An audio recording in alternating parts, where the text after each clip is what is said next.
بسم الله الرحمن الرحيم إذا زلزلت الأرض زلزالها وأخرجت الأرض أثقالها وقال الإنسان ما لها يومئذ تحدث أخبارها بأن ربك أوحى لها يومئذ يصدر الناس أشتاتا ليروا أعمالهم فمن يعمل مثقال ذرة خيرا يره ومن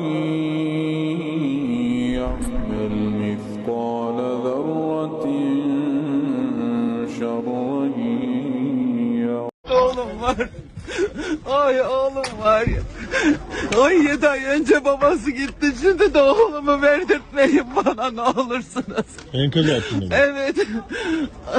Sesini duydunuz mu? Dün ses vermiş, ben Adana'daydım. Dün ses vermiş ama dünden beri yok. 20 yaşında. Mavişim benim 20 yaşında. Evet.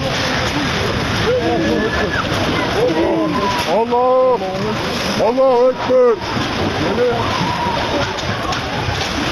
Allahu Ekber! Allahu Ekber! Bismillahirrahmanirrahim! Bismillahirrahmanirrahim! Anne! Allahu Ekber! Allahu Ekber! Annem bilebilir.